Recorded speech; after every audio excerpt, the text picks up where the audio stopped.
At our wedding, my wife said, "This dance is for the man I've secretly loved for the past 10 years." Then she walked right past me and asked my brother to dance. Everyone clapped. Later, I asked my father one question, and my wife choked while my brother collapsed. The day begins the way most disasters do, with sunshine. I'm standing in front of the bathroom mirror in a hotel suite that costs more per night than my first car, adjusting a bow tie that feels like a silk noose, and I can hear my brother Marcus laughing in the adjoining room. His laugh has always had this quality to it, this easy confidence that makes people lean in, want to be part of whatever joke he's telling.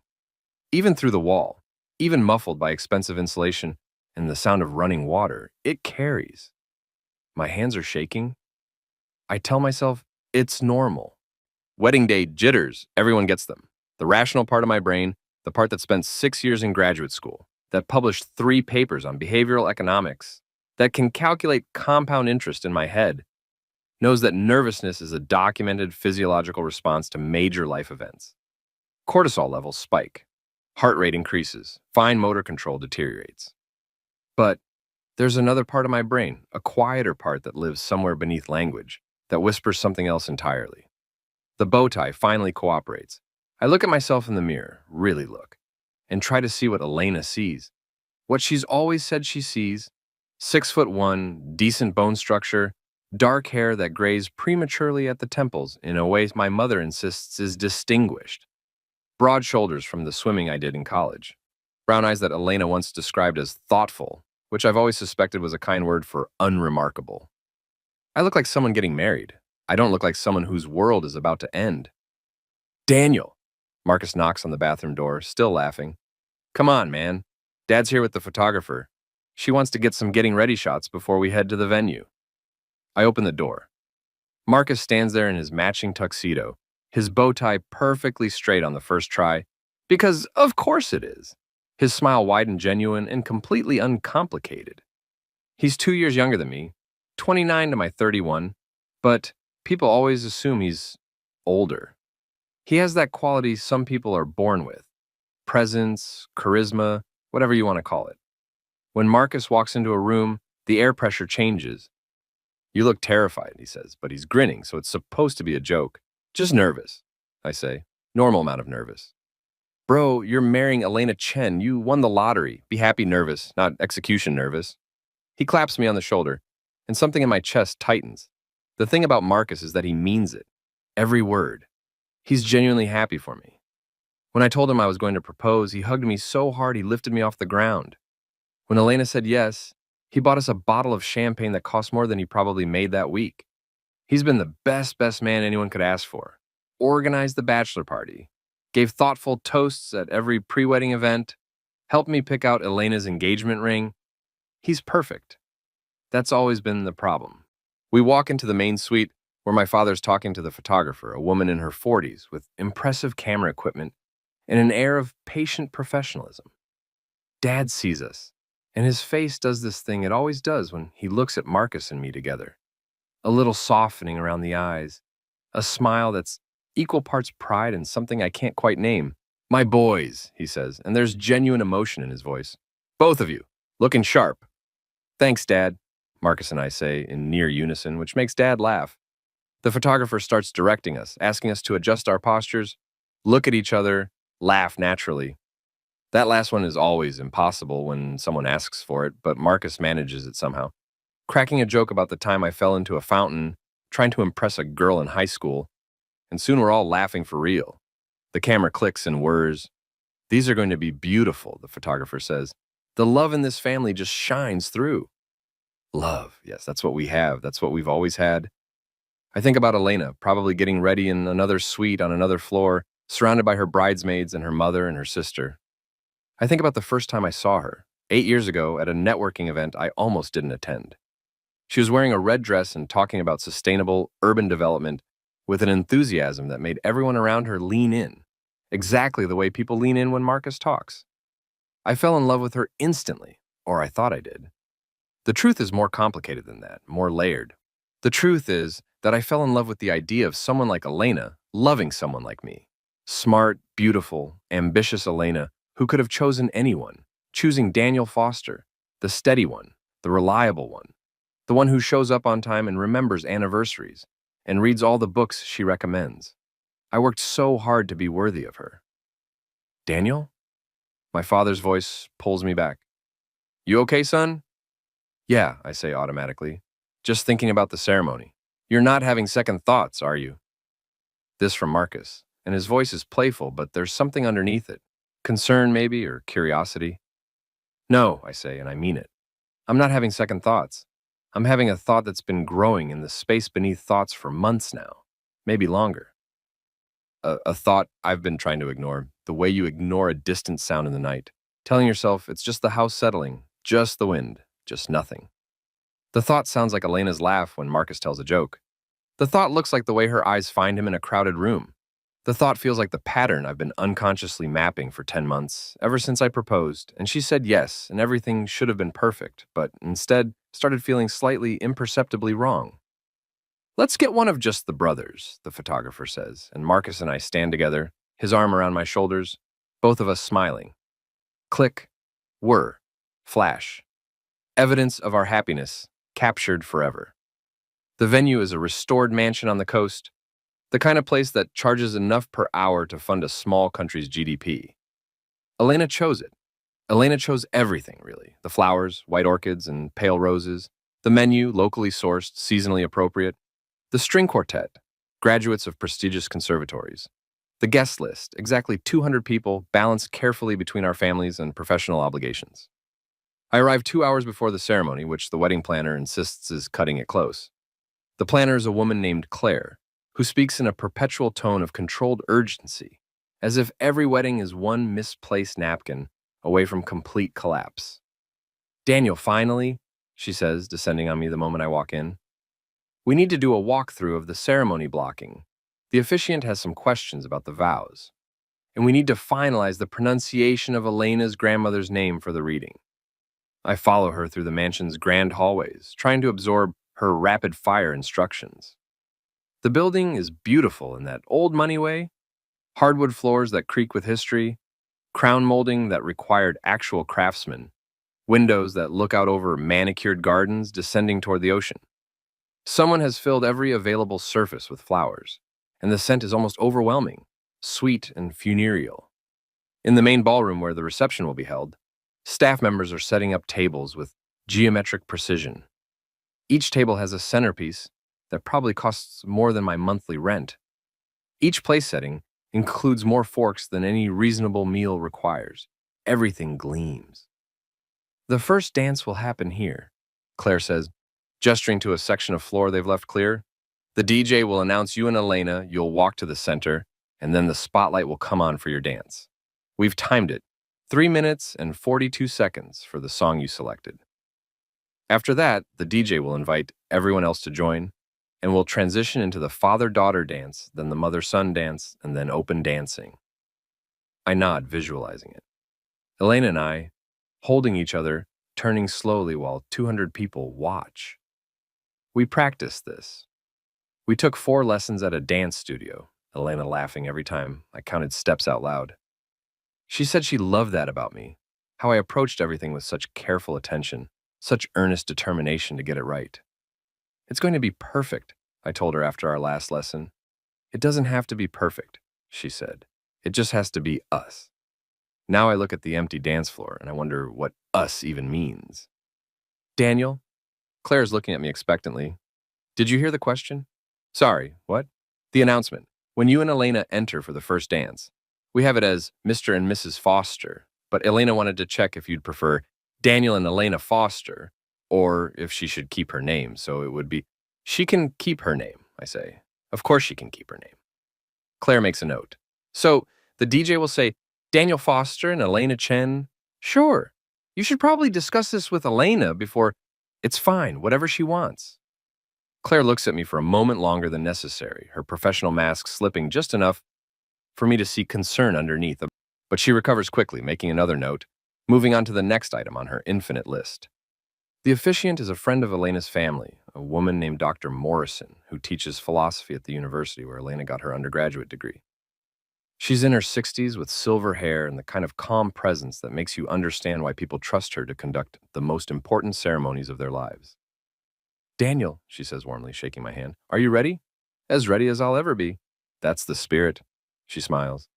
I wanted to go over the vows one more time. You and Elena both wrote your own, yes?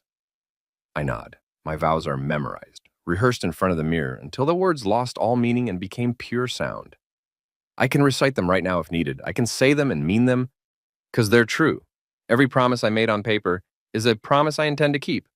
The problem isn't the promises. The problem is the question I've been afraid to ask. Dr. Morrison walks me through the ceremony order.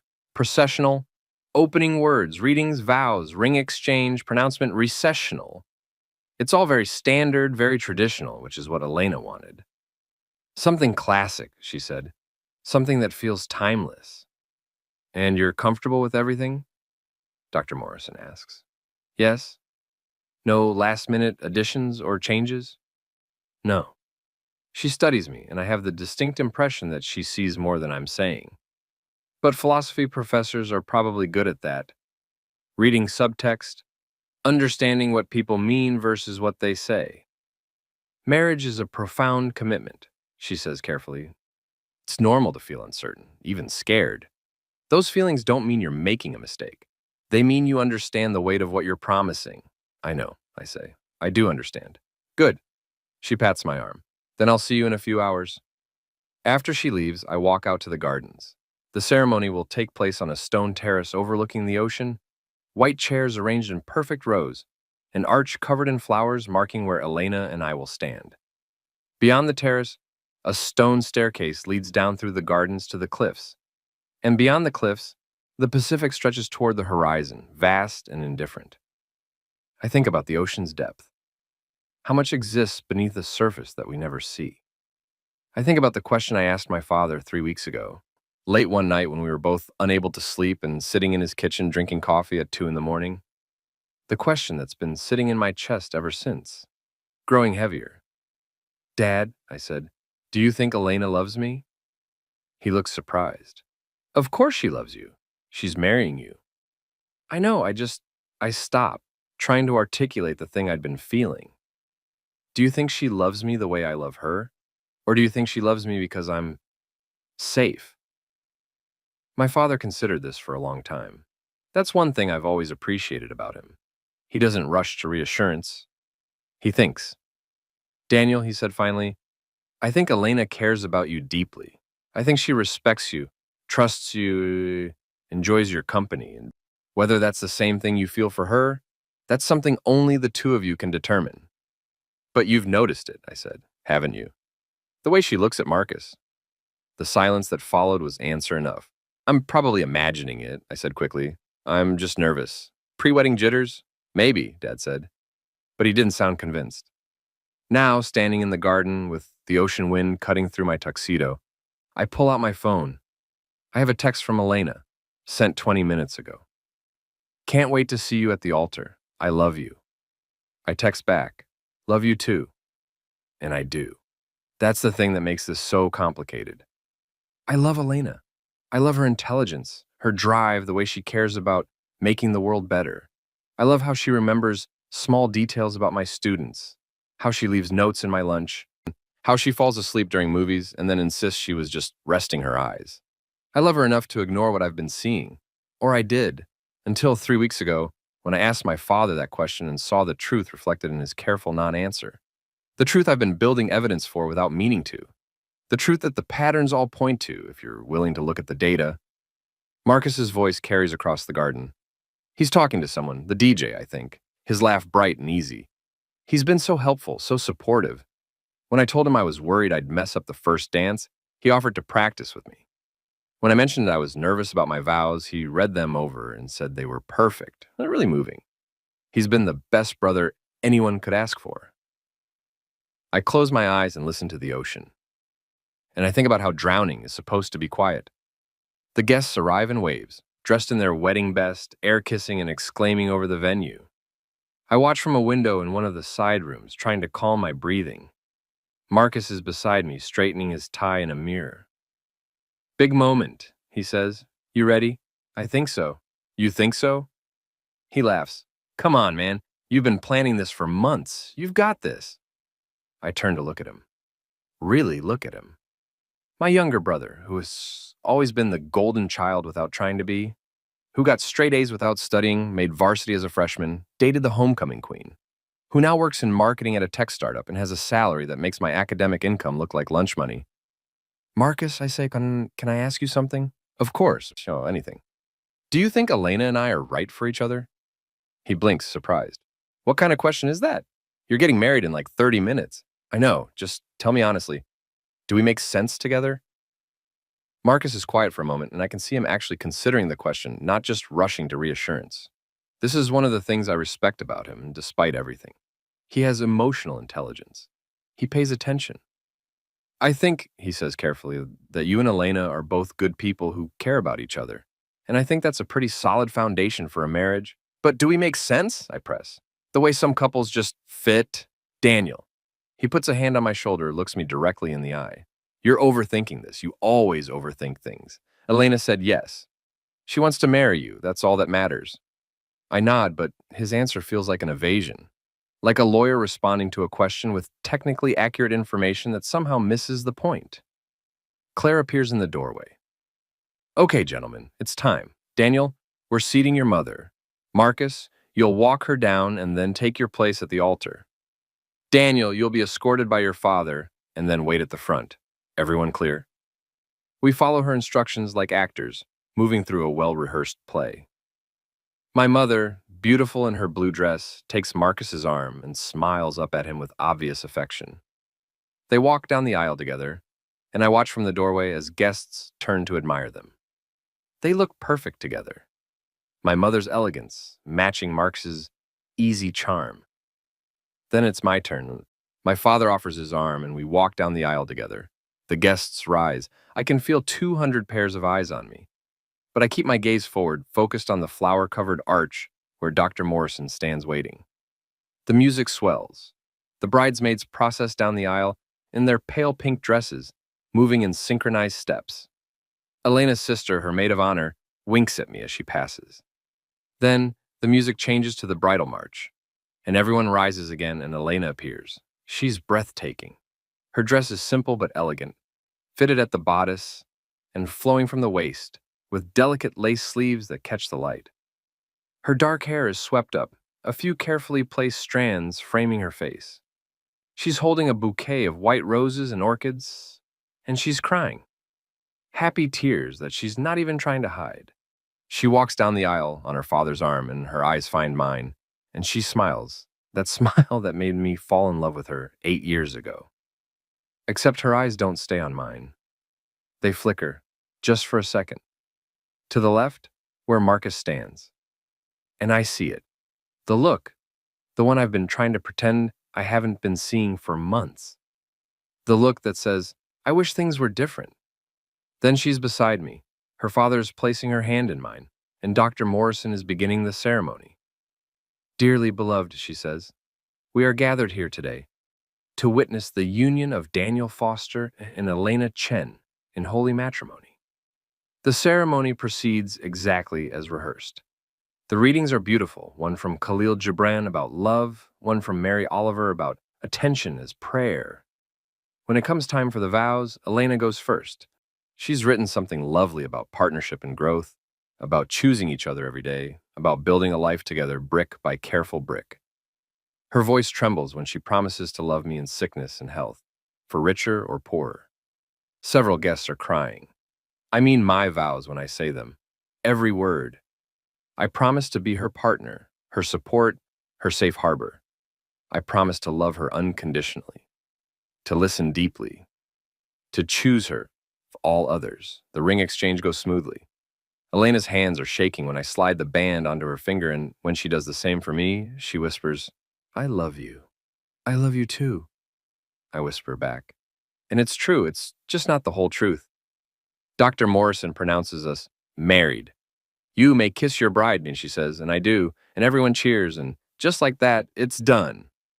We're married. Elena Chen is now Elena Chen Foster, or just Elena Foster, depending on which paperwork you look at. We walk back down the aisle together, hand in hand, smiling for the cameras, and I can feel the weight of what I've just done settling over me like a wet blanket. I've married someone who loves my brother. No, that's not quite right. That's the simplified version, the headline version.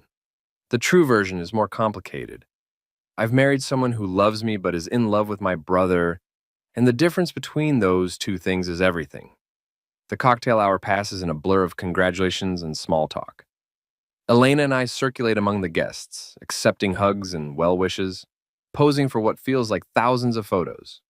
Everyone keeps saying how beautiful the ceremony was, how perfect we look together, how lucky we are. My mother cries when she hugs me. I'm so happy for you, sweetheart. She says, Elena is wonderful. Thanks, Mom. Your father and I, we always knew you'd find someone special. You deserve this. Do I wonder? Do I deserve this, or have I simply worked hard enough to convince everyone, including myself, that I do? Marcus keeps appearing in my peripheral vision. He's everywhere, laughing with Elena's cousins, taking selfies with old college friends, charming the older relatives with his easy conversation. Several times, I catch him and Elena exchanging glances across the room. Nothing obvious. Nothing you'd notice. Unless you were looking for it. I'm looking for it. I've been looking for it for 10 months, building a case like a prosecutor assembling evidence. And the worst part is that neither of them is doing anything wrong. They're not sneaking off together. They're not having whispered conversations in corners. They're not even spending more time together than would be appropriate for a brother-in-law and sister-in-law to be. It's subtler than that. It's the way Elena's whole face lights up when Marcus enters a room. A different kind of light than when she sees me. It's the way Marcus remembers every small detail Elena mentions. Her favorite coffee order, the name of her childhood dog, the specific shade of blue she wants for the guest bathroom in the house we're buying, with a precision that seems to go beyond general thoughtfulness. It's the way they laugh at the same jokes, finish each other's sentences, gravitate toward each other at parties without seeming to realize they're doing it. It's the way Elena has mentioned Marcus in conversation at least once a day for the past year. Marcus suggested, Marcus told me, Marcus thinks. Individually, these things mean nothing. Together, they form a pattern. And I'm very good at patterns. It's literally what I do for a living. Identify trends, analyze data, predict outcomes based on behavioral indicators. The pattern here is unmistakable. At some point during the cocktail hour, my father pulls me aside. How are you holding up? He asks. Fine. Good. Great. Daniel. I look at him. My father, who has always been kind, always been steady, always been there. My father, who 3 weeks ago sat with me in his kitchen at 2 in the morning and didn't tell me I was imagining things. I'm okay, Dad, I say. Really? Are you sure? His voice is gentle. Because if you're having doubts, if something doesn't feel right, it's done now, I interrupt. We're married, whatever what I was worried about, it doesn't matter anymore. It always matters, he says quietly. Daniel, if Elena, Dad, please. I can hear the edge in my own voice. Not today, not now. He studies my face for a long moment, then nods. Okay, but if you need to talk, I'm here. I know, thank you. Claire appears with her clipboard, looking slightly frantic. Daniel, Elena, we need you for pictures with the wedding party. The photographer wants to use the golden hour light. Elena and I are herded outside with the bridesmaids and groomsmen. The photographer poses us in various configurations, the full wedding party, just the bride and groom, Elena with her bridesmaids, me with my groomsmen. Marcus is my best man, so he's in most of the shots, standing just behind my left shoulder. Okay, let's get one of the bride with the best man, the photographer says. This is a nice tradition, the bride and the best man, since he's usually the groom's closest friend or family member. Marcus and Elena pose together. He puts his arm around her waist. She leans into him slightly, naturally, the way you lean towards someone whose touch feels comfortable, familiar, right? Click. Whir, flash. Beautiful, the photographer says. You two have great chemistry. They do. Anyone can see it. The question is, am I the only one who understands what it means? Dinner is served at precisely 7 o'clock. The meal is exquisite. Pan-seared sea bass, locally foraged vegetables, or wine that probably costs more per bottle than my weekly grocery budget. Elena and I sit at the head table, our parents on either side, the wedding party flanking us. I eat without tasting anything. Beside me, Elena is radiant, laughing at something her father is saying, occasionally squeezing my hand under the table. To everyone watching, we're the picture of newlywed happiness. And maybe we are. Maybe this is what happiness looks like. This performance of joy, this collective agreement to see only the surface of things. After dinner, Claire taps her glass with a knife and the room falls silent. Ladies and gentlemen, she announces, we'll now hear from the maid of honor and the best man. Elena's sister goes first. Her toast is funny and touching, full of stories from their childhood, jokes about Elena's perfectionism, sweet observations about how happy Elena and I make each other. Everyone laughs in the right places, sighs in the right places, raises their glasses when she concludes with, to Daniel and Elena, may your love grow stronger with every passing year. To Daniel and Elena, the room echoes. Then it's Marcus's turn. He stands, microphone in hand, and the room's energy shifts subtly. This is Marcus's domain. Public speaking, commanding attention, making people feel things. He's always been better at this than me. Hi, everyone, he says, and his voice is warm, confident. For those who don't know me, I'm Marcus, Daniel's younger brother. And before I start, I just want to say, Daniel, Elena, you both look absolutely incredible today. Applause. Elena blows him a kiss. I smile. I've been thinking a lot about what to say today, Marcus continues. About what it means to stand here as my brother's best man on one of the most important days of his life. And I kept coming back to this one memory from when we were kids.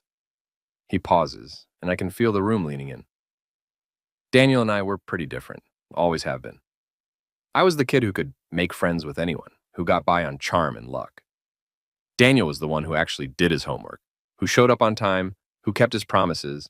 And I remember this one time, I must have been maybe 13, so Daniel was 15. I'd forgotten about this huge project that was due, like 25% of my grade, and I'd completely spaced on it. A few people chuckle knowingly. So, Daniel, Marcus's voice softens, becomes genuinely affectionate. Daniel stayed up all night helping me. Not doing the project for me, but helping me, teaching me, making sure I understood it. And the next morning, when we both went to school exhausted, I got a B+ on that project. And Daniel got marked down in his own class for falling asleep during a presentation. More laughter, but it's gentle, fond.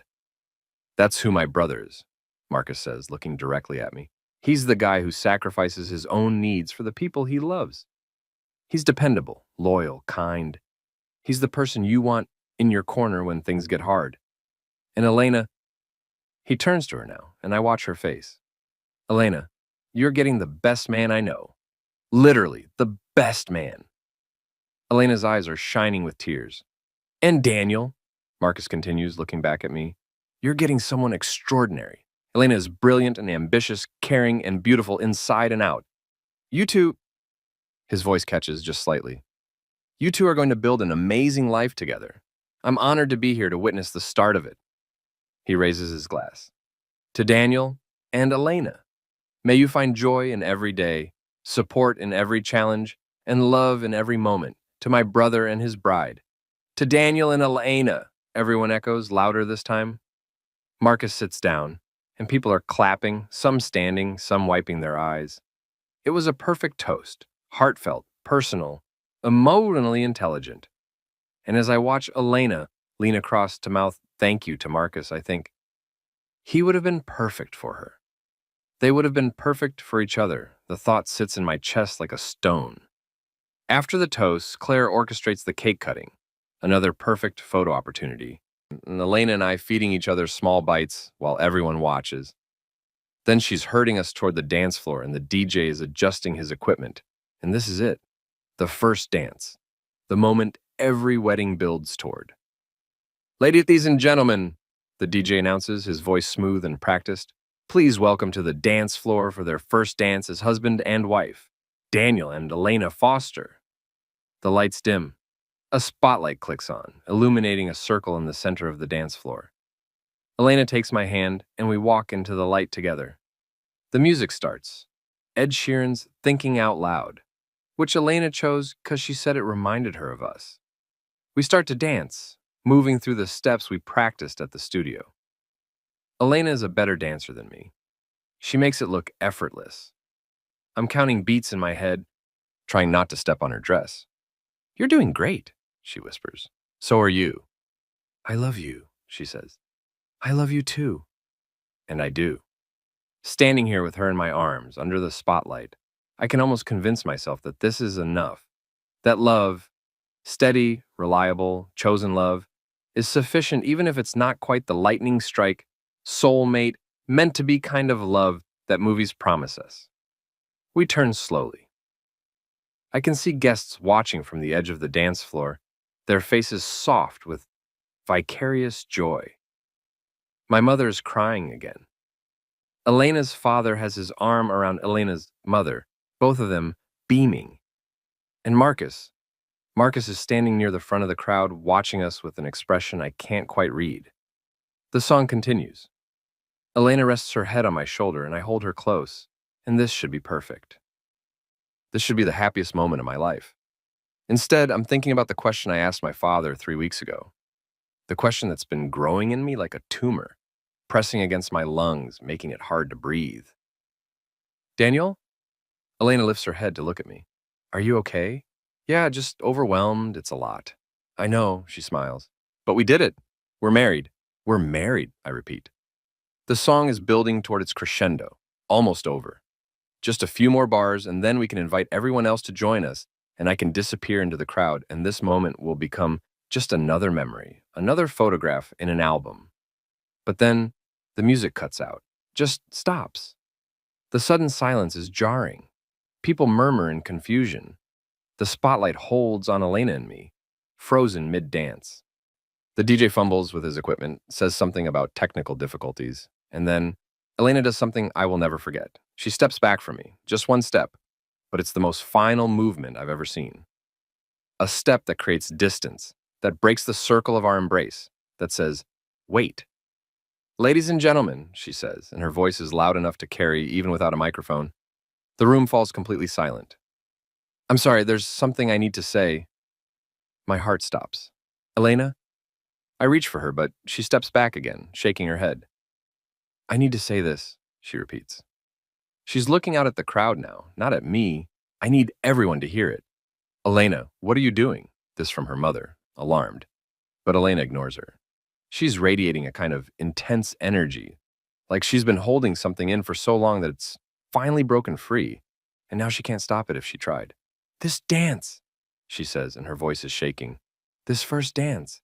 I need to dedicate it to someone." The air in the room changes. People are looking at each other, uncertain, sensing drama, but not understanding it yet.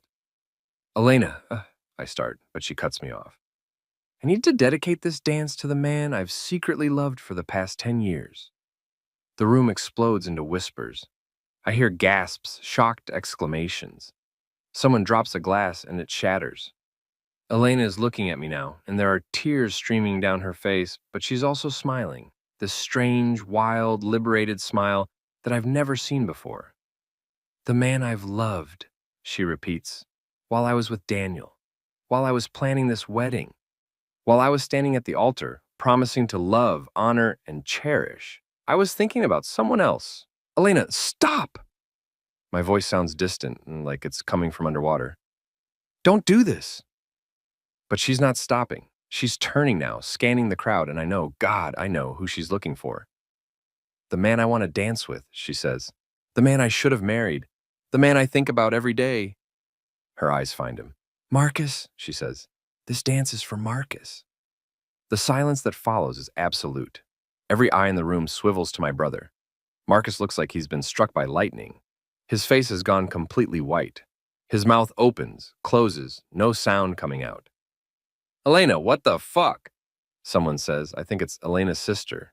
But Elena is already moving, walking off the dance floor, walking straight toward Marcus with her hand extended. "Dance with me," she says. "Please, I need to dance with you." The spotlight operator, confused and probably thinking this is part of some planned surprise, swivels the light to follow her. The beam catches Elena and Marcus, illuminating them like actors on a stage. "Elena, Marcus looks at me, his eyes wide with panic. "Daniel, I haven't," but Elena has reached him. She takes his hand, and even from across the room, I can see the way his fingers automatically close around hers. Dance with me, she says again, and her voice breaks. Please, I've wanted this for so long. And Marcus, my brother, my best man, the person I've trusted most in the world, doesn't say no. He doesn't say anything. He just lets Elena lead him onto the dance floor, into the spotlight, into the space where my wife and I were standing 30 seconds ago. The DJ, reading the room's stunned energy, or maybe just responding to Elena's clear intention, starts the music again. The song picks up where it left off, Ed Sheeran singing about falling in love. And my wife dances with my brother at my wedding, in front of 200 people, while I stand at the edge of the dance floor alone, watching. Someone starts clapping. I can't see who it is, everything's blurred, or maybe I'm crying, I don't know. But someone starts clapping and then someone else joins in, and then more people, until the whole room is applauding this moment, this dance, this public declaration of my wife's love for my brother. They think it's romantic, they think this is some beautiful, honest moment, a bride being true to her heart. They're clapping for my humiliation. The song continues. Marcus and Elena dance, and they're perfect together. So much more natural, more right than Elena and I were. They fit. I can see it. Everyone can see it. And I stand there, frozen, and I think, this is my wedding day. This is supposed to be the happiest day of my life. Instead, it's the day I learn what it feels like to be erased. I don't remember leaving the ballroom. I don't remember walking through the mansion's hallways, past the shocked guests who've spilled out to whisper and speculate. I don't remember finding my way to the garden, to the stone terrace where Elena and I got married just hours ago. But suddenly I'm there, gripping the terrace railing, staring out at the dark ocean, trying to understand what just happened. Behind me, I hear footsteps. My father. Daniel, his voice is gentle. Son. I don't turn around. If I turn around, if I look at him, I might break completely. Everyone's asking what they should do, Dad says. Whether to leave or stay. Claire's trying to figure out if we continue with the reception or... I don't care, I say. My voice sounds flat, dead. I don't care what they do. Dad moves to stand beside me, both of us looking out at the water. That was... He stops, searching for words. I don't know what that was. That was my wife telling 200 people that she's in love with my brother, I say. The words come out bitter, sharp. At our wedding. During our first dance. I know. Did you know? I turn to look at him now. Did you know she felt that way about Marcus? Dad's face is troubled. I knew something wasn't right. I could see the way she looked at him. But I hoped, it was just a passing thing. An infatuation. I didn't think she would... He gestures helplessly back toward the ballroom. That. I laugh and it comes out wrong, too high, too jagged. Of course you didn't. Because who does that? Who stands at the altar, says vows, puts on a ring, and then announces to everyone that she loves someone else? Someone who's been lying to herself, Dad says quietly. Someone who couldn't keep lying anymore. That's not an excuse. No, he agrees, it's not. We stand in silence. The ocean wind is cold, cutting through my tuxedo. I'm shaking, but I don't know if it's from the temperature or shock or rage or grief. Where's Marcus? I ask. Still inside. Elena was trying to talk to him and he looked devastated. Whatever she said up there, I don't think he was expecting it. Do you believe that? I look at Dad. Do you really think Marcus didn't know? Dad considers this carefully. I think Marcus might have suspected Elena had feelings for him, but I don't think he encouraged them. I don't think he acted on them. Your brother has a lot of faults, but he's not cruel. Then why didn't he say no? My voice breaks. When she asked him to dance, why didn't he refuse? Why didn't he tell her that this was wrong, that this was my wedding, that she was my wife? I don't know, Dad says. Shock maybe, confusion, or he wanted to dance with her, I finish. Because he loves her too. The silence that follows confirms it. I need to ask you something, I say. The question I asked you 3 weeks ago, you remember? I remember. You said you'd noticed, the way Elena looks at Marcus. But there's something else I need to know. I take a breath. Has Marcus ever talked to you about Elena? About having feelings for her? Dad is quiet for a long moment. Too long. Dad, I press him, I need to know. Last year, he says finally, last October, Marcus came to me and he was troubled. He said he thought Elena was attracted to him, and he didn't know what to do about it. He asked if he should distance himself, maybe move to a different city for a while. My chest tightens. What did you tell him? I told him that if he thought there was a problem, he should talk to you about it directly, that you deserved to know if something was going on. But he never talked to me. Oh, Dad says. He didn't. I processed this. Marcus knew. Not just suspected, knew. Elena had feelings for him strong enough that he could see them, strong enough that he considered leaving town to avoid temptation. And he never said a word to me. Instead, he stayed. He helped me plan the proposal. He organized my bachelor party. He stood beside me at the altar as my best man, all while knowing. I need to ask you one more question, I say, and I need you to tell me the truth no matter how bad it is. Dad nods. Anything. I look at him directly. Do you think they've slept together? The pause before he answers tells me everything. I don't know for certain, he says carefully, but I've seen things that made me wonder. What things? Phone calls that end abruptly when you enter the room. Inside jokes that seem too intimate. The way Marcus looks at Elena when he thinks no one's watching. Dad's voice is heavy with regret. I should have said something. I should have pushed Marcus to talk to you, or I should have talked to you myself. But I kept thinking maybe I was wrong. Maybe I was reading too much into things. I didn't want to cause problems if there weren't any. There were problems, I say. There are problems.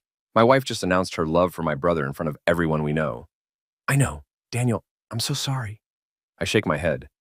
The apology is useless. Everyone's sorry. Sorry doesn't undo what happened. Sorry doesn't change the fact that I've been humiliated on what was supposed to be the most important day of my life. Sorry doesn't answer the question that matters most. What do I do now? Behind us, the terrace door opens. Marcus. Daniel, he says, and his voice is wrecked. Daniel, I need to talk to you. I don't turn around. I don't want to talk to you. Please, you have to let me explain. Explain what? I whirl to face him. Explain how my wife is in love with you. Explain how you knew and never said anything. Explain why you danced with her in front of everyone instead of telling her to stop. Marcus's face is streaked with tears. I've never seen him cry before. Not like this. I didn't know she was going to do that, he says. Daniel, I swear, I had no idea she was going to, but you knew she had feelings for you. He freezes, looks at our father. Dad told you. Yes. Daniel, it wasn't, I never encouraged it. Never what? I step toward him. Never touched her, never thought about her. No, never wished things were different. He stops, swallows. I tried not to. The admission hangs in the air like smoke. Tried not to, I repeat. That's what you're going with? You tried not to fall in love with my fiancée? I didn't fall in love with her, Marcus says, but his voice is weak. She's amazing, Daniel. Anyone can see that. And sometimes I thought about, but I never acted on it. I never told her how I felt. I never did anything wrong. You did everything wrong! I'm shouting now, and I don't care who hears. You should have told me. You should have left. You should have done something other than stand next to me at my wedding, pretending everything was fine while you were in love with my bride. I'm not, Marcus starts, then stops. I don't know what I feel. Well, figure it out, I say. Because my marriage just ended before it even began, and I need to know if it was for nothing or if at least someone got what they wanted. Daniel, please. But I'm done. I push past him, past my father, back into the mansion. I need to find Elena. I need to have this out now, while the adrenaline is still pumping, while I still feel capable of confronting what just happened. I find her in the bridal suite, sitting on a velvet couch, her wedding dress spread around her like a pool of cream. Her makeup is ruined, her hair coming loose from its careful styling. She looks up when I enter, and I see fear in her eyes. Good, she should be afraid. We need to talk, I say. I know. Her voice is small. Daniel, I'm so sorry. Don't. I hold up a hand. Don't apologize, not yet. First, I need you to tell me the truth, all of it. How long have you been in love with Marcus? Elena closes her eyes. I don't know. Years. Maybe since the beginning. The beginning. She's known Marcus as long as she's known me. They met at the same party where Elena and I first spoke. I introduced them. Since the beginning, I repeat. You've been in love with Marcus for the entire time we've been together. I didn't realize it at first, she says. I thought it was just, he's charming, everyone likes him. I didn't think it meant anything, but then the more time we spent together, the more I got to know him, the more I realized. She stops, fresh tears spilling down her cheeks. I realized I was with the wrong brother. The words hit like a physical blow. Then why did you say yes when I proposed? I ask. Why did you plan this wedding? Why did you stand at that altar and say vows if you knew you were in love with someone else? Because I love you, she says desperately. Daniel, I do love you. You're kind and smart and thoughtful but I'm not Marcus. No, she whispers. You're not Marcus. The truth settles over us like ash. Did you sleep with him? I ask. No, say Elena looks horrified. Daniel, no, I would never, we never, but you wanted to. She doesn't answer, which is answer enough. I sink into a chair across from her, suddenly exhausted. Why did you do this? Tonight, the dance, the announcement? Why? I don't know, she says. I was standing there with you, dancing, and everyone was watching us. And all I could think was that it was wrong, that I was lying, that I was starting our marriage with this huge lie between us. And it was only going to get bigger, and I couldn't do it. I couldn't keep pretending. So you decided to humiliate me instead. I didn't mean to humiliate you, she says, but it sounds hollow. I just needed to be honest. There's a difference between honesty and cruelty, I say. You could have talked to me in private. You could have ended things before the wedding. You could have done anything other than announce your love for my brother in front of 200 people at our wedding reception. I know, she sobs. I know, and I'm sorry. I'm so sorry. Stop apologizing. I stand up and she flinches. Your apologies mean nothing. You destroyed me tonight. You destroyed us. And for what? For Marcus? Did you even ask him if he feels the same way? Elena's silence tells me she didn't. You didn't, I say, almost laughing at the absurdity. You just assumed. You blew up our wedding on the assumption that Marcus loves you too. He does, she says. I know he does. I can see it. You see what you want to see, I interrupt, just like I saw what I wanted to see. The difference is I actually married you. I head for the door, needing to get out, needing air. What happens now? Elena calls after me. Daniel, please, what are we going to do? I pause at the doorway, looking back at her. My wife. The woman I promised to love forever, the woman who loves my brother. I don't know, I say honestly, but I'll tell you what's not going to happen. You're not going to get Marcus. Even if he does have feelings for you, even if this does work out the way you're imagining, you won't get him. Do you know why? Elena shakes her head. Because Marcus is going to spend the rest of his life feeling guilty about what happened tonight, I say. And every time he looks at you, he's going to see the moment he destroyed his brother's marriage. That guilt will poison whatever you think you could have together. That's not true, she says, but her voice wavers. We'll see, I say. But here's what I do know. You made your choice tonight, in front of everyone, and now you get to live with the consequences. I leave her there, crying in her wedding dress, and I walk back through the mansion that's still full of our wedding guests who don't know whether to stay or leave, whether to celebrate or mourn, whether this is a tragedy or a romance. And that's when I realize something.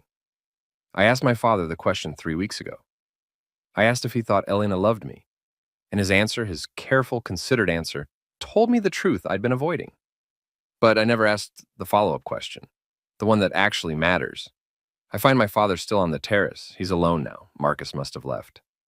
Dad, I say, I need to ask you something else. He turns to me, his face drawn with worry. Okay, what did Marcus say when he came to you last year? When he asked about Elena, you said he was troubled, that he asked if he should distance himself. But what did he actually say about his feelings? Dad's expression shifts, surprise maybe, or realization that this question matters more than the others. He said, Dad stops, choosing his words carefully, and he said that he was afraid he was falling in love with her, that he felt guilty even having these feelings, but he couldn't seem to help it. He asked if I thought there was any scenario where what? Where Elena might feel the same way? Where maybe if things were different, if you and Elena weren't together? Dad trails off. I told him that was a dangerous road to go down, that you and Elena were happy and he needed to respect that. But he asked. I say, he actually asked you if there was a chance Elena loved him back. Yes. And you never thought to tell me. I should have, Dad says. I see that now. But at the time, I thought, Marcus said he would handle it. He promised me he would either talk to you or put distance between himself and Elena. I trusted him to do the right thing. He didn't do the right thing, I say. He did what he wanted to do, which was stay close to her and hope that eventually she'd choose him. You don't know that. Don't I? I pull out my phone. I need you to text Marcus. Tell him to meet me in the library in 10 minutes. Just him, not Elena. Daniel, what are you planning? I'm going to ask him a question, I say. The same question I asked you 3 weeks ago. And depending on his answer, I'm going to decide what happens next. Dad looks uncertain. Son, in your state right now, maybe it's better to wait. I can't wait, I say. This needs to happen tonight, while everything's still raw and real, before anyone has time to construct a story that makes this seem less terrible than it is. Dad studies my face, then nods slowly. Okay, I'll text him. Thank you. I leave the terrace and make my way through the mansion to the library, a smaller room off the main hall, lined with books, quiet and private. I pour myself a drink from the bar cart in the corner. Scotch, neat. The burn helps. I'm on my second glass when Marcus arrives. He looks terrible. His tuxedo is disheveled, his eyes red, his hair messed up like he's been running his hands through it compulsively. You wanted to see me, he says. Close the door. He does. We stand facing each other across the oriental rug, and I can see him bracing for whatever's coming. I have a question, I say, and I need you to answer honestly. No evasion, no careful phrasing, no protecting my feelings. Just the truth. Okay, Marcus says quietly. Are you in love with Elena? The silence stretches. Marcus's face does something complicated. Pain, guilt, something that might be relief. Yes, he says finally. Yes, I'm in love with her. The admission should hurt more than it does, but I've known, really. I've been building the case for months, gathering evidence, constructing the argument. This is just the final confirmation. How long, I ask. 3 years, maybe 4. I tried to fight it, tried to ignore it, but he shakes his head. The more time I spent around her, around both of you, the harder it got. Why didn't you tell me? Because you were happy, Marcus says, and his voice breaks. Because you were in love, and she seemed to love you. And I thought maybe if I just waited long enough, these feelings would go away. I thought I could handle it. But you couldn't. No, he admits. I couldn't. I drain the rest of my scotch. Did you know she had feelings for you? Marcus hesitates. I suspected. There were moments, looks, comments, the way she'd find excuses to be around me, but I was never sure. And even if I was sure, what was I supposed to do? Tell you that your fiancé might have feelings for me? Ruin your relationship on a suspicion? Yes, I say flatly. That's exactly what you were supposed to do. I know that now. I set down my glass. What did Elena say to you tonight, after the dance? She said she loved me, Marcus says. She said she couldn't marry you while feeling this way about me. She asked if I felt the same way. And what did you tell her? I told her, he swallows hard. I told her that my feelings didn't matter, that she was your wife and nothing could happen between us, no matter what either of us wanted. Noble, I say sarcastically. Daniel, I'm trying to do the right thing. The right thing? I laugh, and it's a harsh sound. The right thing would have been to tell me a year ago that you were in love with my fiancé. The right thing would have been to skip the wedding, to move to another city, to do literally anything other than stand beside me as my best man while secretly loving my bride.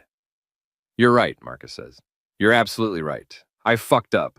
I was selfish and cowardly, and I hurt you, and I can never... His voice breaks completely. I can never take that back.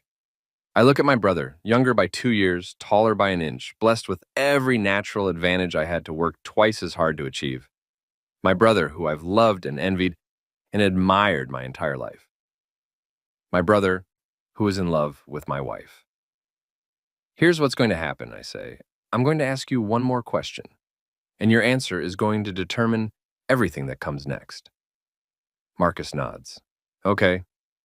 If you could have her, I say slowly, if Elena and I weren't married, if there was no guilt or consequence, if you could just be with her, would you?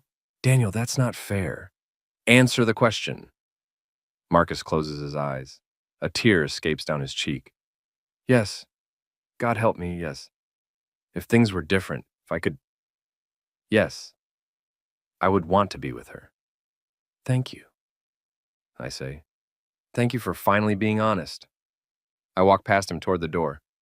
What are you going to do? Marcus asks. I pause, hand on the doorknob. I'm going to get everyone back in the ballroom. And then I'm going to ask Elena a question. And depending on her answer, I'm either going to try to save my marriage or I'm going to end it. Daniel, wait. But I'm already gone, walking back through the mansion with a strange, calm clarity. Everything makes sense now. All the pieces fit. I find Claire in the main hall, still trying to manage the chaos of guests who don't know what to do. Claire, I say, get everyone back in the ballroom. All of them. I need to make an announcement. She looks startled. Daniel, are you sure that's... Please, I say. Just do it. She must hear something in my voice, because she nods and starts herding people back toward the ballroom. Within 10 minutes, the room is full again. 200 confused, anxious, fascinated guests, all wondering what fresh drama is about to unfold. I stand in the center of the dance floor in the same spotlight where Elena declared her love for Marcus. The DJ hands me a microphone. Thank you all for coming back, I say. My voice is steady, clear, amplified through the room. I know tonight has been unexpected, but there's something I need to do. Elena, could you come up here, please? Elena emerges from the crowd, still in her wedding dress, her face streaked with makeup and tears. She walks slowly to the center of the floor, stopping a few feet away from me. I have a question for you, I say. Just one question. And I need you to answer it honestly in front of everyone here. Daniel, she starts. The question is this, I interrupt. If you had known that Marcus was in love with you before today, before we got married, would you have chosen him instead of me? The room goes completely silent. Elena's eyes widen. She looks at Marcus, who's standing at the edge of the crowd looking stricken. Answer honestly, I repeat, because everyone here just watched you declare your love for him at our wedding. So let's finish this. Let's find out if this was just a moment of panic or if you've actually been in love with him all along. Would you have chosen him? Elena's crying again, but I can see her gathering herself, preparing to answer. And that's when my father steps forward from the crowd. Before she answers, Dad says, his voice carrying across the room, I have something Elena and Marcus both need to hear. Everyone turns to look at him. What is it, Dad? I ask. He walks to the center of the floor, stands between Elena and me. His face is grave, almost apologetic. 10 years ago, he says, when Marcus was 19 and Daniel was 21, Elena was a freshman at the university, and Marcus met her first. The crowd murmurs. Elena looks confused. Marcus has gone white. They dated, Dad continues, for 6 months. It was fairly serious enough that Marcus brought her home for Thanksgiving. But then they broke up. Elena said she wanted to focus on her studies. Marcus was heartbroken, but he moved on. What does this have to do with... Elena starts. 2 years later, Dad says, Daniel met a woman at a networking event. A beautiful, ambitious woman who seemed perfect for him.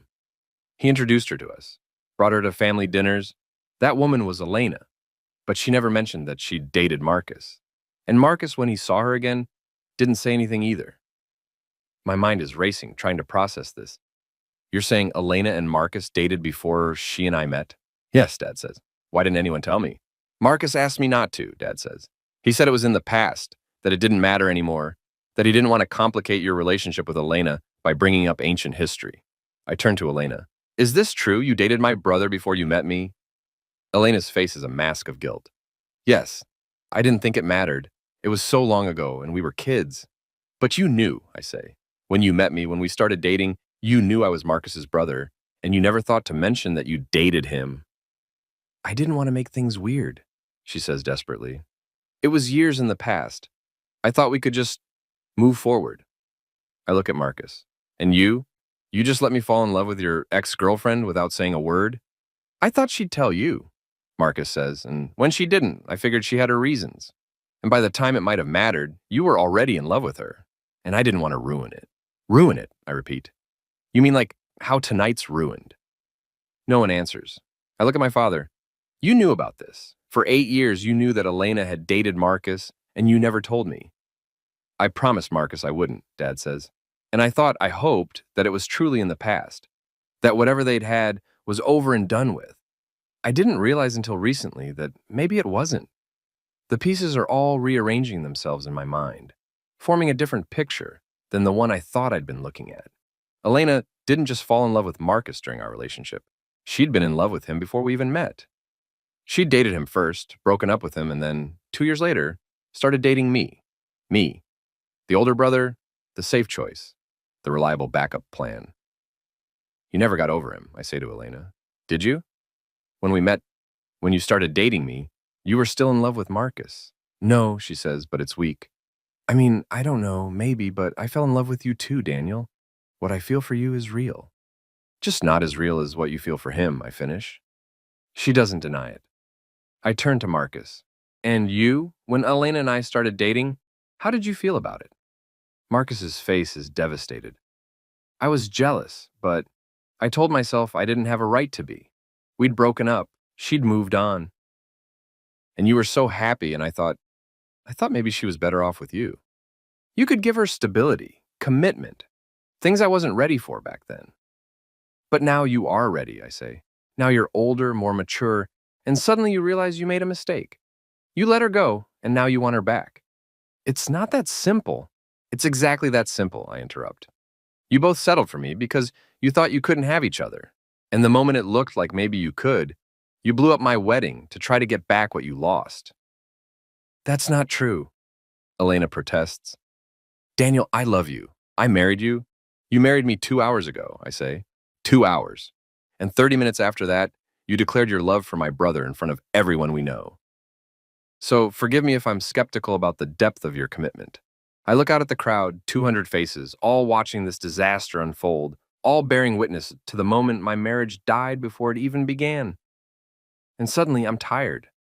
So incredibly tired. I'm done, I say into the microphone. This wedding is over. Thank you all for coming. We're sorry for the... I laugh bitterly.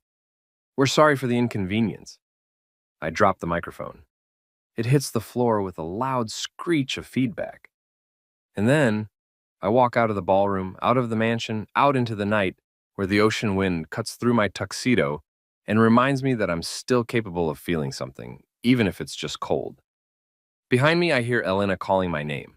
I don't stop. I just keep walking. I spend the night in my car in the mansion's parking lot. I know this is pathetic. I know I have hotel rooms paid for that I could go literally anywhere else. But the thought of being in a room, in a bed, in any space that was meant for Elena and me together, I can't do it. So I recline the driver's seat of my Honda Civic as far as it will go, and I close my eyes and I try not to think. It doesn't work. My brain keeps replaying the night in excruciating detail. Elena's face when she announced her love for Marcus. The applause, the spotlight following them onto the dance floor.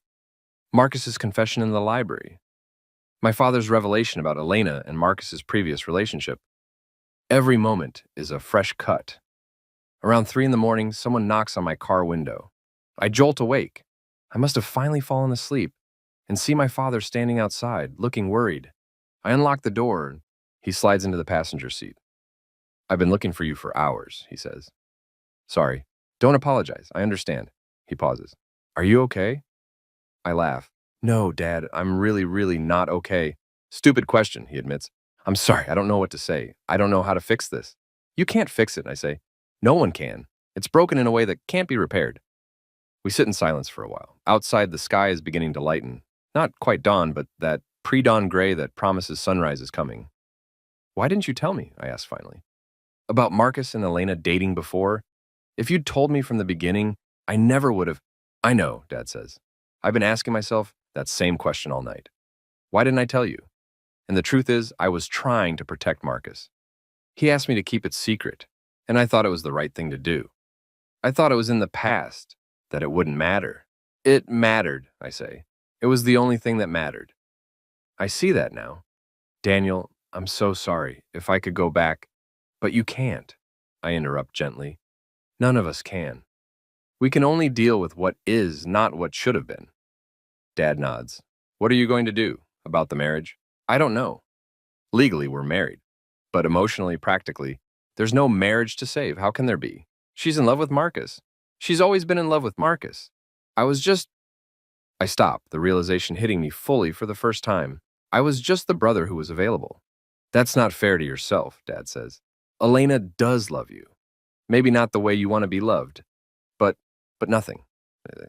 Either she loves me enough to choose me or she doesn't. And last night, in front of 200 people, she chose Marcus. Marcus told her they can't be together, Dad says. After everything, after the dance and your confrontation in the library, he told her that nothing could happen between them. That you were his brother and he wouldn't betray you like that. How noble, I say bitterly. Except he already betrayed me. We both know that. I know. Where are they now, Elena and Marcus? Elena is still at the venue, I think, in the bridal suite. Her mother and sister are with her. Marcus left around midnight. I don't know where he went. I check my phone. Multiple missed calls and texts, mostly from Elena. A few from Marcus. Several from friends and family. All variations of, "Are you okay?" and "What can I do?" I text my department head, a woman named Dr. Patterson who's been both a mentor and a friend, and tell her I won't be coming in on Monday, that I need some time. She responds immediately, despite the early hour. "Take all the time you need. I'm so sorry. Everyone's sorry." I need to get out of here, I tell Dad. Away from the venue, away from the city. I just need space. Where will you go? I don't know. Does it matter? Dad considers this. No, I suppose it doesn't. But let me drive you somewhere. You shouldn't be driving in your state. I'm fine. Daniel. I look at my father, this man who tried to protect both his sons and ended up helping neither, and I see genuine anguish in his face. Okay, I say. You can drive. We get out of my car and into Dad's SUV. As he pulls out of the parking lot, I look back at the mansion one last time. In the growing light, it looks beautiful, elegant, timeless. The kind of place where fairy tales are supposed to come true. Instead, it's the place where mine ended. Dad drives me to a cabin he owns in the mountains, about 3 hours north of the city. It's a small A-frame structure on the edge of a lake, surrounded by pine trees, the kind of place where you can't get cell service, and the nearest town is 30 minutes away. It's perfect. There's food in the pantry, Dad says as he helps me bring my suitcase inside. At some point, he must have grabbed it from the hotel. Canned goods, pasta, stuff that keeps, firewood in the shed out back. The water's from a well, so it's safe to drink but tastes a little metallic. Thanks, Dad. I can stay, if you want, or I can come back in a few days to check on you. I need to be alone, I say. But thank you for everything. He hugs me and I let him, and for a moment, I'm a kid again, believing that my father can fix anything. Call me if you need anything, he says. Even if it's just to talk, okay? Okay. After he leaves, I stand in the middle of the cabin's main room and try to figure out what to do with myself. It's Saturday morning. 12 hours ago, I was getting married. Now I'm alone in a cabin in the mountains, my marriage in shambles before it even began. The absurdity would be funny if it weren't so devastating. I spend the day doing mindless tasks. I make a fire in the wood stove. I inventory the pantry. I walk down to the lake and skip stones across the water, remembering the summers Dad used to bring Marcus and me here when we were kids. We were happy then. Or I thought we were. But maybe even then the seeds of this disaster were being planted. Maybe even as children I could sense that Marcus was the preferred one, the golden child, and I was trying harder than I should have needed to just to keep up. My phone has no service, but I brought my laptop and there's satellite internet that's slow but functional. Against my better judgment, I open my email. There are hundreds of messages. Most are from wedding guests, expressions of shock, concern, offers of support. Some are more gossipy, clearly fishing for details they can share.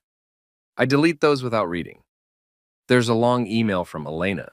I almost delete it too, but something makes me open it. Daniel, I don't know if you're reading this. I don't know if you ever want to hear from me again, but I need to try to explain, even if my explanations are inadequate. You're right about everything. I did date Marcus before I met you. I did break up with him. And I did fall in love with you while still having feelings for him. You're right that this makes me a terrible person. You're right that I should have been honest from the beginning. But here's what you're wrong about.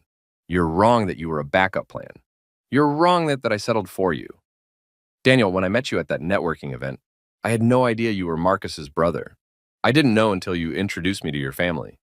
And by then I was already falling in love with you. Was it complicated? Yes, it was. Did I have moments where I wondered what might have been if Marcus and I had stayed together? Yes. But I chose you. Every day for 8 years, I chose you. I chose your kindness over Marcus's charisma. I chose your steadiness over his spontaneity. I chose the way you love me, carefully, thoroughly, with complete attention, over the way Marcus loved me, which was passionate but unstable. So why did I do what I did last night? I don't have a good answer. I can tell you what I was feeling: panic, pressure, the weight of starting a marriage while carrying this secret. But those aren't excuses. I hurt you in the worst possible way, and I'm so, so sorry. I know you probably won't forgive me. I know our marriage is likely over before it really started, but I want you to know that these 8 years with you were real. My love for you is real. Even if it's complicated by my feelings for Marcus, even if it's not the pure, uncomplicated love you deserved, it's real. I hope you find peace, Daniel. I hope you find someone who loves you the way you deserve to be loved. I hope you can eventually forgive me, even if you can't forgive what I did. I'm so sorry. Elena, I read the email 3 times. Each time I feel a different emotion: anger, grief, something that might be understanding. She's right about some things. She did choose me, at least until last night. And maybe her feelings for Marcus were complicated, not clear cut, not the simple narrative I've been constructing in my head. But she's also wrong about the most important thing. She says she chose me every day for 8 years. But the truth is, she chose the idea of me. She chose what I represented: stability, a safety, the good on paper partner who made sense. She chose me the way you choose a sensible investment or a practical car, not the way you choose someone you can't live without. And last night, when given the opportunity, to be honest, to choose passion over practicality, she chose Marcus, or tried to. I close my laptop. Outside, the sun is setting over the lake, painting the sky in shades of orange and pink. It's beautiful in that indifferent way nature is beautiful, continuing to exist regardless of human drama, cycles of day and night proceeding, whether I'm married or devastated or both. I build a fire in the wood stove and make myself dinner: canned soup, crackers, nothing that requires thought. Then I sit in front of the fire and try to figure out what comes next. The practical steps are clear. I need to talk to Elena about annulment or divorce. We need to figure out the logistics: the house we were supposed to move into next month, the joint bank account we opened, the wedding gifts that need to be returned. I need to inform my employer about what happened, make sure I can take the time I need to process this. But beyond the logistics, I need to figure out how to live with what happened, how to trust again when the person I trusted most betrayed me, how to love again when my last attempt ended in public humiliation, how to be in the same room as my brother without wanting to. I stopped that thought. Because despite everything, I don't hate Marcus. I should, I want to, but I don't. Because I understand him. That's the worst part. I understand the position he was in. Loving someone his brother loved, trying to do the right thing, failing because the heart doesn't care about what's right. I would have done the same thing if our positions were reversed. That realization sits heavy in my chest. I'm still thinking about all of this when I hear a car coming up the access road. It's nearly 9 o'clock, full dark, no reason for anyone to be out here unless... I go to the window and see headlights cutting through the darkness. A car pulls up, and in the glow of the cabin's porch light, I see Marcus get out. He stands there for a moment, looking at the cabin, clearly uncertain about whether to approach. I open the door. "How did you find me?" I ask. "Dad told me where you were," Marcus says. "I'm sorry, I know you want to be alone, but I needed to see you. I needed to..." He stops, his voice breaking. "I needed to try to explain." "There's nothing to explain," I say. "You love her. She loves you. End of story." It's not that simple. It is, though. It really is. Marcus walks closer, and I can see he looks terrible, unshaven, wearing the same clothes from yesterday, his eyes red from crying or not sleeping or both. "Can I come in?" he asks. "Please, 5 minutes. If you still want me to leave after that, I'll go." Against my better judgment, I step aside and let him in. Marcus stands in the middle of the cabin's main room, looking around like he's trying to memorize it. We spent summers here as kids, swimming in the lake, hiking in the woods, telling ghost stories around campfires. Good memories. Now they're tainted. "I'm not going to be with her," Marcus says abruptly. "Elena..." "I told her no." "I know. Dad told me." "Did he tell you why?" "Because I'm your brother. Because you don't want to be the guy who destroyed his brother's marriage." "Yes," Marcus says, "but also because..." He stops and struggling with something. "Because I don't actually know if what I feel for her is real love or just wanting something I can't have." I look at him sharply. "What do you mean?" "When Elena and I dated 10 years ago, it was intense but brief. 6 months. And when she ended it, I was heartbroken, but I moved on. I dated other people, had other relationships, and I was fine. I didn't spend those 2 years pining for her. So, so when she showed up again as your girlfriend, it stirred up all these old feelings. But were they real feelings for her as a person, or were they just nostalgia, ego, the idea that maybe I'd let something special slip away? You're asking me to explain your feelings to you? I say incredulously. No, I'm telling you that I've been thinking about this all night, trying to figure out what's real and what's just fantasy. And the truth is, I don't know. Maybe I do love Elena. Or maybe I'm just in love with the idea of her, with the version of our relationship I've built up in my head over the years. That doesn't make what you did okay, I say. I know, nothing makes what I did okay. But I want you to understand, I never set out to hurt you. I never planned to fall in love with your girlfriend. It just happened. And once it did, I didn't know how to unfuck the situation. I sink into one of the cabin's worn armchairs. You should have told me. The moment you realized Elena and I were together, the moment you felt anything beyond, oh, that's my ex, you should have told me. I know. But you didn't. Because you wanted to keep the door open. You wanted to see if maybe, eventually, she'd realize she still loved you. Marcus is quiet for a long moment. Then, yes, God help me, yes. I kept hoping that you and Elena would break up naturally, that she'd realize we were wrong for each other, and then maybe, after a respectful amount of time, we could all live happily ever after. I finished bitterly. Except that's not what happened. What happened is that I proposed. She said yes. We planned a wedding, and you stood beside me as my best man while secretly loving my bride. I'm sorry, Marcus says. And he's crying now, openly. Daniel, I'm so fucking sorry. I know that doesn't fix anything. And I know I destroyed something we can never get back. But I need you to know, you're my brother. You're my family. And I would give anything, anything, to undo what happened. I look at him, my younger brother, who has always been charmed, always been lucky, always gotten what he wanted without trying as hard as I had to try. Except this time, he's not getting what he wanted. Do you know what the worst part is? I say. The worst part isn't that you fell in love with Elena. The worst part is that I understand why. She's amazing. Anyone would fall in love with her. And if I'm being honest, brutally, painfully honest, you probably would have been better for her than I am. That's not true. It is, though, I interrupt. Elena needs someone who matches her energy, her passion, her spontaneity. I'm too careful, too measured. I approach love the way I approach research, methodically, analytically. That's not what she needs. Maybe, Marcus says carefully. Or maybe she needs both. Maybe that's why she was torn. She wasn't torn, I say. She chose you. Maybe not with her words or her actions before last night, but in her heart, she chose you. The dance was just her admitting it publicly. But I told her no, Marcus says again. I told her we can't be together, no matter what we feel. Because you're my brother, and that matters more than... Don't, I interrupt. Don't make yourself the hero of this story. You're not refusing her out of nobility. You're refusing her out of guilt. And that guilt is going to eat at you for the rest of your life. Marcus sinks into the chair across from me. What do you want me to say? What do you want me to do? I want you to answer one question honestly, I say. And depending on your answer, I'll tell you what happens next. Okay. I lean forward, looking him directly in the eye. If you could go back to 10 years ago, when you and Elena were dating, if you could give your younger self one piece of advice about that relationship, what would you say? Marcus doesn't hesitate.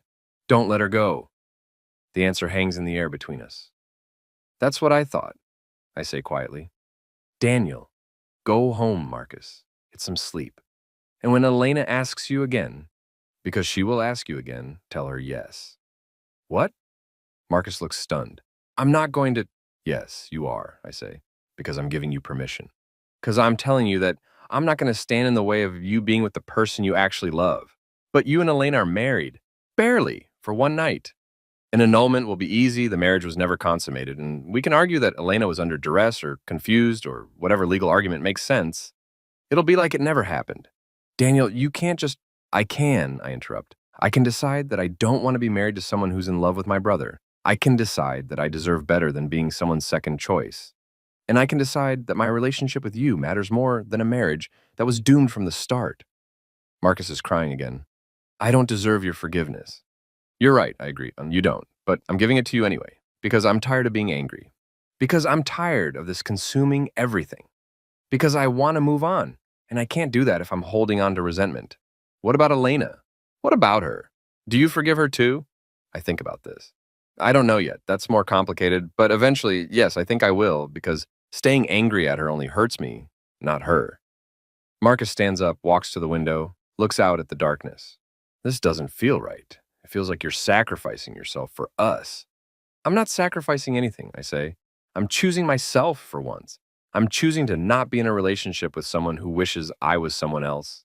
That's not sacrifice, that's self preservation. But you love her. I do, but I admit.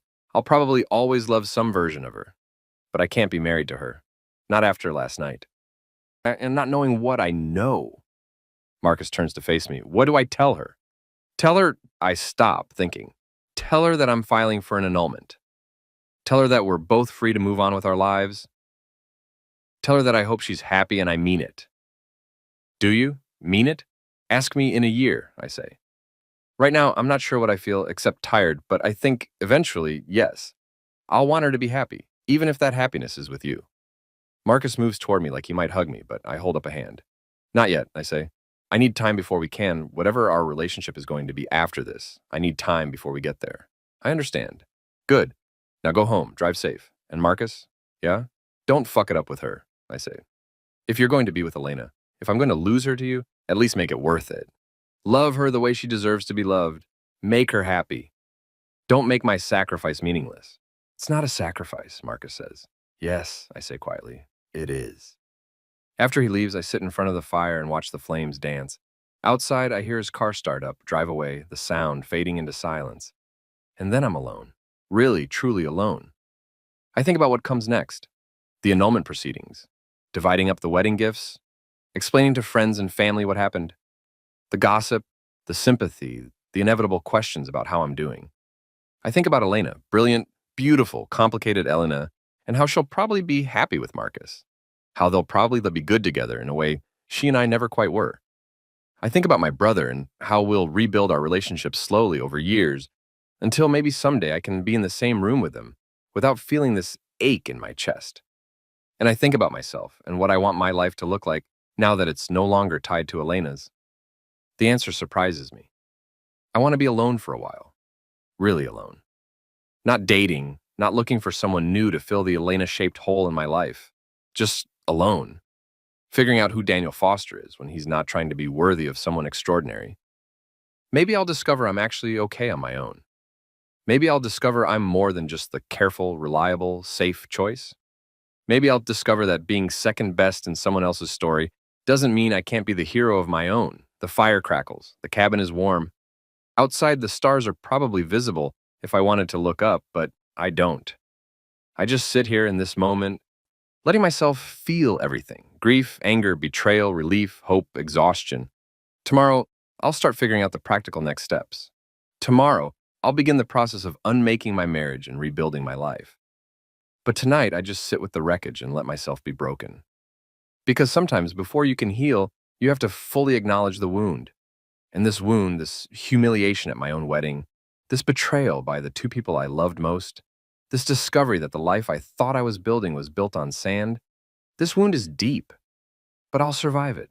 I'm good at surviving. It's what the careful, reliable, safe brother does. I'm in my office at the university, grading papers, when my phone buzzes. A text from Marcus. Can we talk in person? 6 months. That's how long it's been since the wedding that wasn't, since I came to this cabin and decided to let Elena and Marcus be together. In those 6 months, I've done the work of dismantling a marriage that barely existed.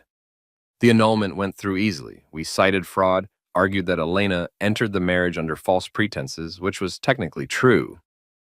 The house we were supposed to move into went back on the market. The wedding gifts were returned with apologetic notes. I moved into a small apartment near campus. I threw myself into my research, published 2 papers, started writing a book about behavioral patterns and economic decision-making. I began seeing a therapist who specialized in betrayal trauma. I didn't speak to Marcus or Elena, not because I hated them, but because I needed the space to heal without their presence complicating things. But 6 months is apparently the limit of our mutual avoidance. I text back, sure, when and where. His response is immediate. Coffee shop near your apartment, tomorrow at 2. I agree, though my stomach immediately knots with anxiety. The next day, I arrive at the coffee shop 10 minutes early. It's a trendy place with exposed brick and cold brew on tap, full of students working on laptops and freelancers taking video calls. I order a black coffee and claim a table in the back corner. Marcus arrives exactly on time. He looks good, better than he did that night at the cabin. He's gotten a haircut, filled out a bit, moved with less of the manic energy that used to define him. He looks, I realize, like someone who's content. Hey, he says, sliding into the seat across from me. Hey. Awkward silence. We've spoken on the phone a few times over the past 6 months. Brief, logistical conversations about dividing up some shared belongings, coordinating with Dad about family events. But we haven't been face to face since that night. You look good, Marcus says finally. Healthy. Thanks, you too. More silence. Then Marcus takes a breath, clearly gathering courage. Elena and I are together, he says. Officially. We've been dating for about 4 months now. I nod, I already knew this. Dad told me gently a few months ago. But hearing Marcus say it directly is different. How is it, I ask. Being with her? Marcus stops, searching for words. It's different than I imagined, harder in some ways.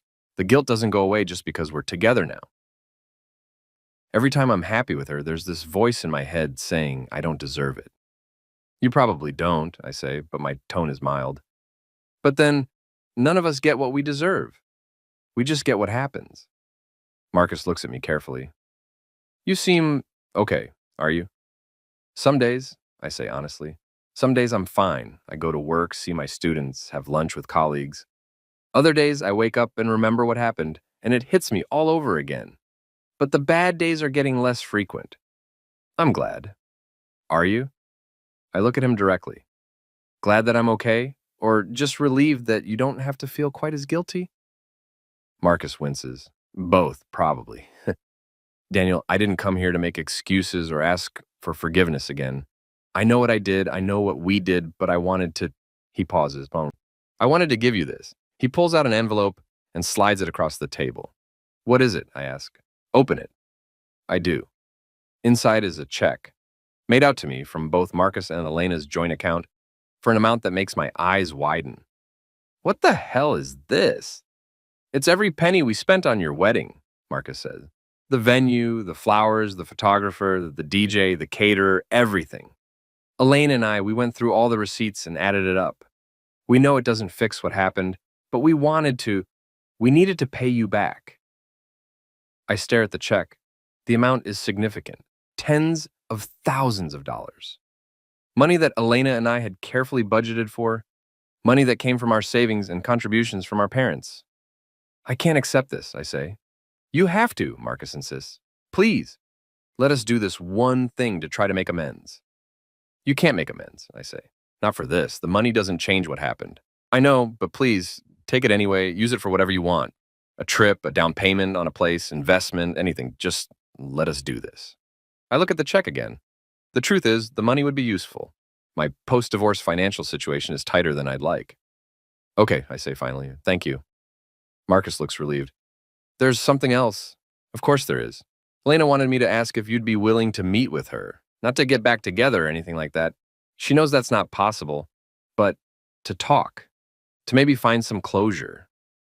I don't know if I want closure, I say. That's fair, but will you think about it? I sip my coffee, considering. Do I want to see Elena? Do I want to hear whatever explanation or apology she's spent 6 months preparing? I'll think about it, I say finally. But I'm not promising anything. That's all I'm asking. We sit in silence for a moment. Around us, the coffee shop hums with the noise of daily life. Espresso machines hissing, conversations overlapping, someone's laptop playing a YouTube video too loudly. How's Dad? I ask, changing the subject. He's okay. Worried about you. Asks about you constantly. You should call him more. I know, I will. He wants us, all of us, to do Thanksgiving together. You, me, Elena, him, Mom, like a family. I laugh. Oh, that sounds like a terrible idea. I know, but he's hoping eventually we can get to a place where we can be in the same room without it being weird. It's always going to be weird, Marcus. I don't care how much time passes. You're dating my ex-wife. That's definitionally weird. Ex-wife after 2 hours of marriage, Marcus points out. It's not like you were together for years. We were together for 8 years before the wedding, I remind him. The marriage certificate is the least significant part of what we lost. Marcus nods, chastened. You're right, I'm sorry. I forget sometimes that just because Elena and I are happy now doesn't mean we didn't destroy something important to get here. At least you're aware of it, I say. We talk for a while longer, surface things, nothing too deep. Marcus tells me about his job, about a promotion he's up for. He asks about my research, my book. We carefully avoid talking about Elena beyond the bare minimum. When we finally stand to leave, Marcus hesitates. Are we? He starts, then stops. I don't know how to ask this. Are we brothers still, or did I lose that too? I consider this. The honest answer is complicated. We're brothers by blood, by history, by shared DNA and childhood memories. But are we brothers in the way that matters, with trust, loyalty, the bond that should make betrayal impossible? I don't know, I say finally. We're something. Maybe not what we were before, but something, and maybe that's enough for now. Marcus nods, and I can see both relief and sadness in his expression. Okay, I can work with that. We shake hands, formal, awkward, nothing like the easy affection we used to share. And then we go our separate ways, and I walk back to my apartment, and I think about the check in my pocket and what it represents. Blood money, in a way. Payment for a marriage that never was, for a public humiliation for the loss of the life I thought I was building. But also freedom, the means to start over, to build something new. Maybe that's worth something.